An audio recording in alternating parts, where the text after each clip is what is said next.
गुरुवारी करावयाच्या श्री महालक्ष्मी व्रताची कथा हा व्हिडिओ करण्यामागचा एकच उद्देश आहे की मी लहानपणी ज्या स्त्रिया सोवळं पाळत होत्या किंवा ज्यांना वाचन करता येत नव्हतं त्यांच्या घरी जाऊन मी हे कथा वाचत होते. तर ही कथा हा व्हिडिओ त्या स्त्रियांसाठी जे की सोवळं व्रत आहे पण सोवळं पाळत आहेत, तसेच ज्यांना वाचन येत नाही. चला तर मग सुरू करू. हे व्रत सुखशांती, धनसंपत्ती आणि श्रीलक्ष्मीची कृपा मिळवण्यासाठी करावयाचे आहे. व्रत करणारे स्त्री पुरुष शरीराने व मनाने स्वच्छ आनंदी असावेत. ह्या व्रताला कोणत्याही महिन्याच्या शुक्ल पक्षातील पहिल्या गुरुवारी सुरुवात करता येते. दर गुरुवारी श्री महालक्ष्मी व्रत पूजाविधीसह करावे. महालक्ष्मी व्रताची कथा व महात्म्य वाचावे.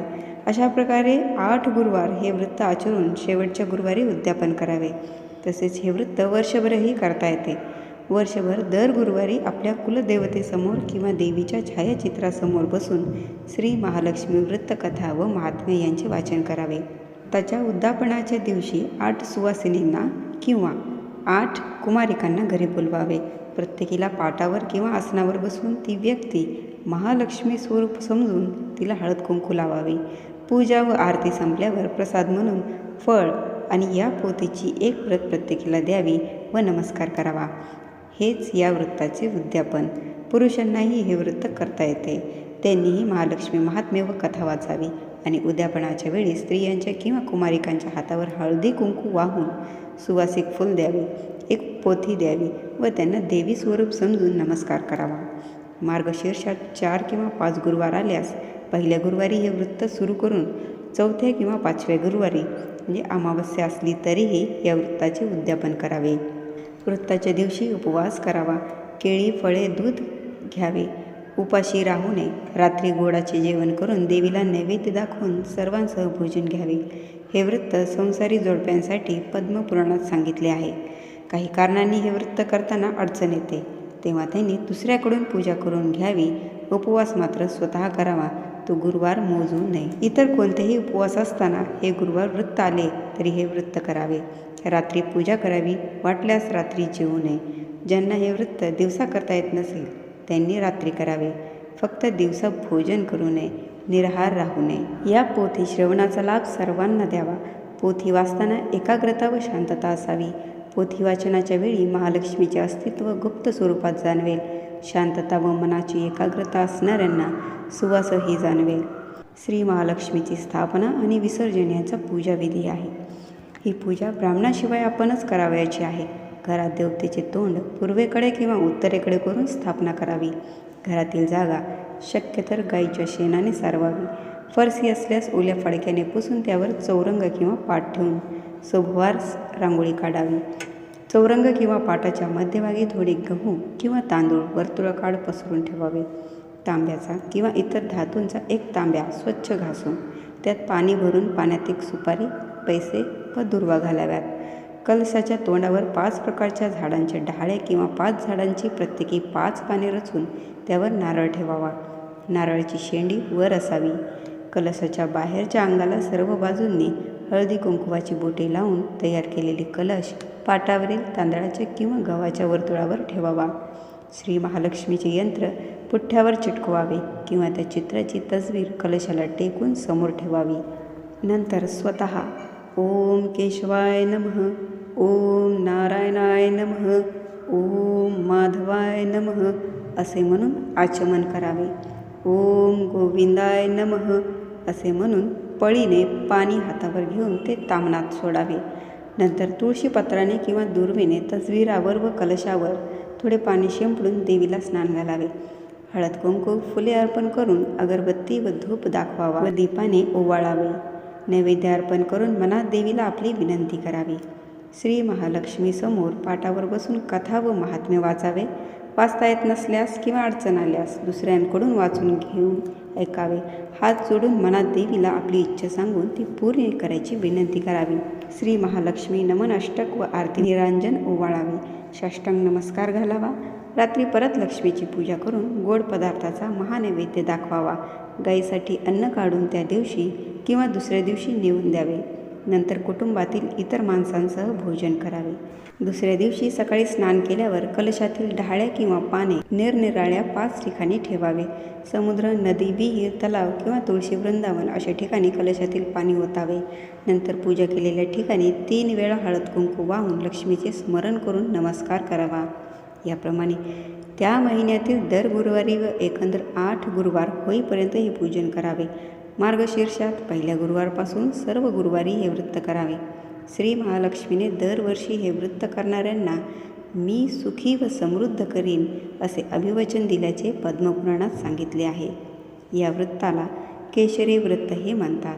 पूजा करताना कोणत्याही रंगाचे धूत वस्त्र कटाक्षाने नेसावे. गुरुवार हा श्री दत्तगुरूंचाही एक दिवस असल्याने त्याला आणखी महत्त्व आहे. ओम श्रीम नमः ह्या मंत्राचा रोज रात्री 1000 जप केल्यास फार चांगले अनुभव येतात. सर्वप्रथम श्री महालक्ष्मी नमन अष्टक म्हणूया. नमस्ते अस्तु महामाये श्रीपीठे सुरपूजिते शंखचक्र गदाहस्ते महालक्ष्मी नमोस्तुते. नमस्ते गरुडारूढे कोलासुर भयंकरी कुमारी वैष्णवी ब्राह्मी महालक्ष्मी नमोस्तुते. सर्वज्ञे सर्ववरदे सर्वदुष्ट भयंकरी सर्वदुःखहरे देवी महालक्ष्मी नमोस्तुते. सिद्धिबुद्धिप्रददेवी भुक्तिमुक्तिप्रदायिनी मंत्रमूर्ते सदा देवी महालक्ष्मी नमोस्तुते. आद्यंतरहिते देवी आद्यशक्ती महेश्वरी योगजे योगसंभूते महालक्ष्मी नमोस्तुते. स्थूलसूक्ष्म महारौद्रे महाशक्ती महोदरे महापापहरे देवी महालक्ष्मी नमोस्तुते.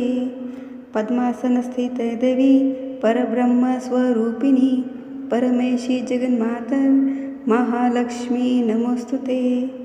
श्वेतांबरधरे देवी नानालंकारभूषिते जगतस्थिते जगन्माता महालक्ष्मी नमोस्तुते. ऐकावी भक्तांनो, श्री महालक्ष्मीच्या वृत्ताची कथा, गुरुवारची कहाणी. ही कहाणी वाचल्याने किंवा ऐकल्याने दुःख, दारिद्र्य, काळजी दूर होते. श्री महालक्ष्मीच्या कृपेने समृद्धी, संपत्ती, ऐश्वर, वैभव प्राप्त होते. मनाची इच्छा पूर्ण होते. श्री महालक्ष्मीची नावे, रूपे अनेक आहेत. सर्व भूतांच्या ठिकाणी ती छाया, शक्ती, तृष्णा, शांती, जाती, लज्जा, शांती, श्रद्धा, कांती, वृत्ती, स्मृती, दया, तुष्टी, माता, अधिष्ठात्री व लक्ष्मी अशा रूपांनी राहते. तिला नमस्कार असो.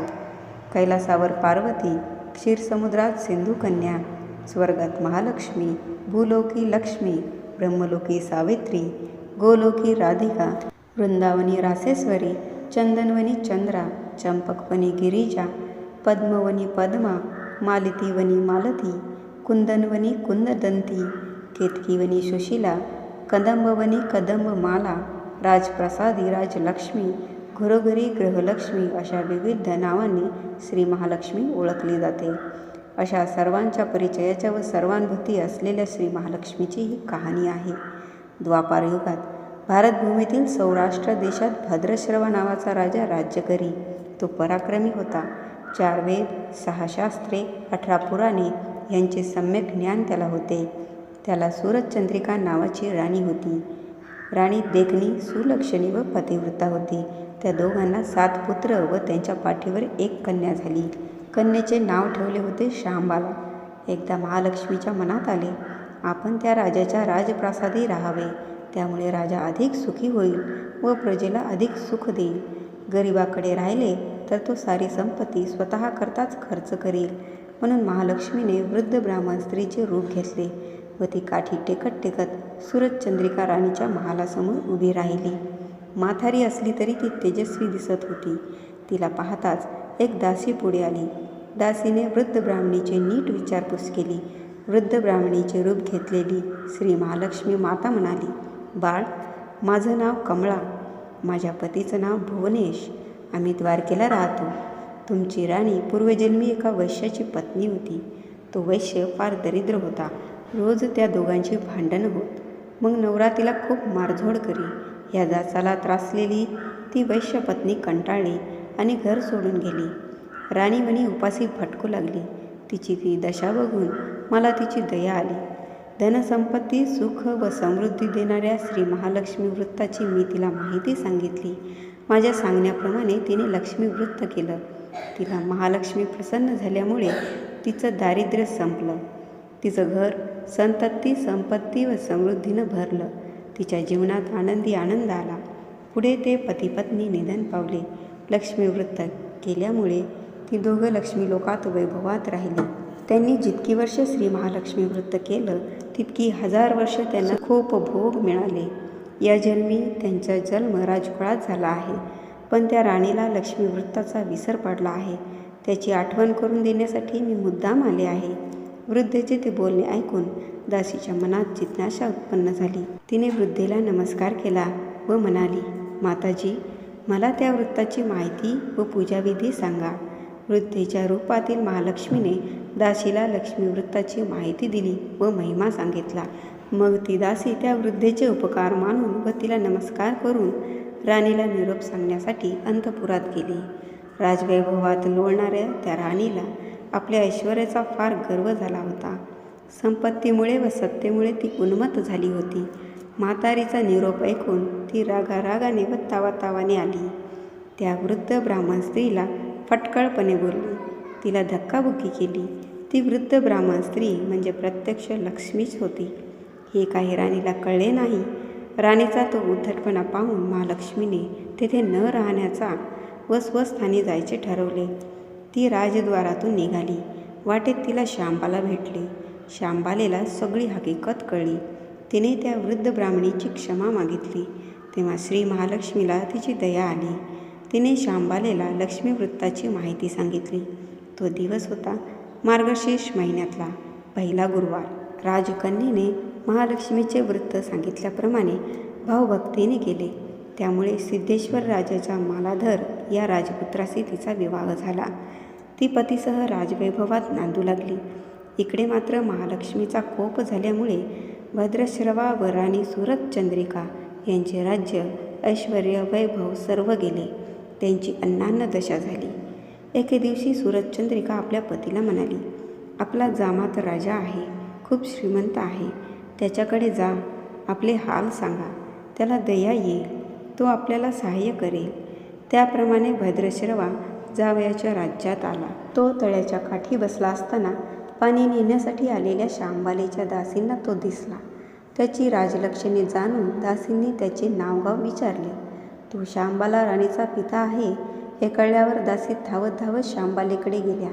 त्यांनी सर्व हकीकत तिला सांगितली. दासीकडून राजवस्त्रे पाठवून शांबालेने आपल्या पित्याला मोठ्या थाटामाटाने राजवाड्यात आणले. आदर सत्कार केला. नाना परीचा पाहुणचार केला. तो परत जायला निघाला तेव्हा तिने हंडा भरून धन दिले. भद्रश्रवा घरी आला. सुरतचंद्रिकेला आनंद झाला. तिने हंडा उघडला. तो काय, हंड्यात द्रव्य नव्हते, कोळसे भरलेले होते.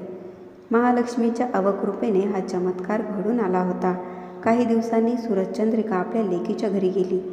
तो दिवस होता मार्गशीर्षातला शेवटचा गुरुवार. शांबालेने महालक्ष्मी वृत्त केले, आईकडूनही करविले. सुरतचंद्रिका परत आपल्या नगरात आली. तिने लक्ष्मी वृत्त केले म्हणून पूर्वीचे राज ऐश्वर्य तिला प्राप्त झाले. पुढे काही दिवसांनी शांबाला माहेरी आली. परंतु बापाला कोळसे दिले व आपल्याला काही दिले नाही हा राग सुरतचंद्रिका राणीच्या पोटात खदखदत होता. म्हणून शांबालेला कोणी विचारले नाही. तिचा अपमान झाला. परंतु आईवर न रागवता ती तेथून निघाली. निघताना तिने तेथले थोडे मीठ बरोबर घेतले. आपल्या राज्यात राजग्रही आल्यावर पतीने तिला विचारले, माहेरून काय आणले? ती म्हणाली, राज्याचे सार आणले. पती म्हणाला, म्हणजे काय? पत्नी म्हणाली, थोडा धीर धरा, म्हणजे कळेल. त्या दिवशी तिने सर्व जेवण अळणी करायला सांगितले. नवऱ्याला तिने सर्व जेवण वाढले. त्याला सर्व जेवण अळणी लागले. मग तिने ताटात थोडे मीठ वाढले. पदार्थात ते घालताच जेवण रुचकर लागले. हेच ते राज्याचे सार. शांबालेच्या पतीला तिचे म्हणणे पटले. मग त्या दोघांनी हास्य विनोद करून जेवण पुरे केले. अशा रीतीने जे कोणी हे महालक्ष्मी वृत्त श्रद्धेने करतील त्या भक्तांवर महालक्ष्मीची कृपा होईल. सुख समृद्धी व शांती यांचा लाभ होईल. सकळ मनोरथे पूर्ण होतील. मात्र श्रीमंती आल्यावर उतू नये. श्री महालक्ष्मीचे व्रत करायला चुकू नये. दर गुरुवारी पोथी वाचायला विसरू नये. महालक्ष्मीचा महिमा पुरवितो भक्तांची कामना. अशी ही श्री महालक्ष्मी व्रताची कथा, गुरुवारची कहाणी सुफळ संपूर्ण. ओम श्री महालक्ष्मी देवे नमः. ओम ह्रीं श्री लक्ष्मीभ्यो नमः. ओम शांती शांती शांती. श्री महालक्ष्मी देवतार्पणमस्तु.